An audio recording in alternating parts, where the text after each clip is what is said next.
Cancer সারা বিশ্বেই মানুষের মৃত্যুর অন্যতম কারণ। দেশে 15 লাখ মানুষ ক্যান্সারে আক্রান্ত, আর প্রতি বছর নতুন করে আক্রান্ত হয় আরও 2 লাখ।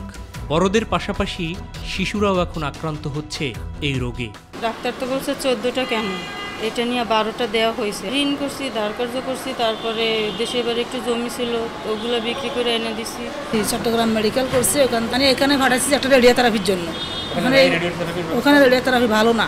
জামালপুর, ওখানে ডাক্তাররা বাদ জোর ধরছে। 2 বছর ধরে আমি চিকিৎসা করতেছি বাদ জোরে। পরে লাস্টে আমার বন মেরু করবার জন্য পিজিতে পাঠাইছে। পরে লাস্টে আমি বন মেরু করে ধরা করছি আমার বাচ্চার ব্লাড ক্যান্সার। উন্নত বিশ্বে ক্যান্সার আক্রান্ত 80% শিশু সুস্থ হলেও স্বল্প এবং মধ্যম আয়ের দেশে এই হার মাত্র 20%। ঘাটতির জায়গা প্রধান জায়গা হচ্ছে যে সরকারি লেভেলে রোগীর তুলনায় বেড কম। 21 দিন পর আমরা প্রোটোকল 21 দিন পর আমি তাকে দিতে পারছি না, এখন ভর্তি করতে পারছি না, বেড নাই।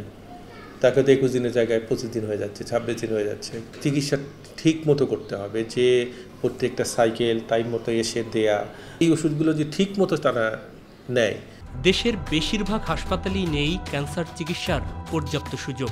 এমনকি পুরনো অনেক সরকারি মেডিকেল কলেজ হাসপাতালেও নেই বিশেষজ্ঞ চিকিৎসক, আর এতে সেবা বঞ্চিত হন তৃণমূলের আক্রান্তরা। ঢাকার বাইরের অবস্থা খুবই খারাপ, সুযোগ সুবিধাও একটু কম।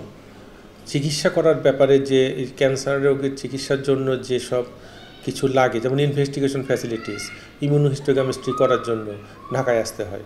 যা প্লেটলেট লাগবে তাকে প্লেটলেট দেয়। এইটা যে সেপারেশন করা, এটা কোথাও তো হয় না, পেরিফেরিতে নাই। ডাক্তার হয়তো কিছু আছেন, কিন্তু ফ্যাসিলিটিসের অভাব।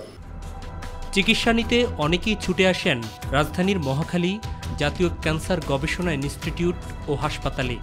সিট ফাঁকা থাকা সাপেক্ষে ভর্তির জন্য অপেক্ষা করতে হয় অনেক দিন।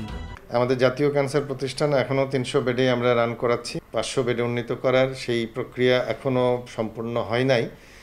অন্যান্য জায়গায় ফ্রি ওষুধ পাওয়া যায় না, আমাদের এখানে কেমোথেরাপির মোটামুটি 90% ওষুধ কিন্তু ফ্রি পাওয়া যায়, সরকার সাপ্লাই দেয়। তারা 2 দিন কষ্ট করে হলেও এখানে আসে। 65টা সার্জারি বেড সব সময়ই ভর্তি, এবং এখানেও অপেক্ষমান তালিকা অনেক দীর্ঘ।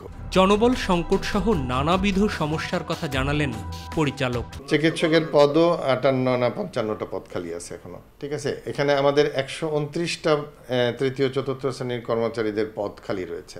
টেকনোলজিস্টদের ক্ষেত্রেও কিন্তু এখানে একটা বিরাট শূন্যতা রয়েছে।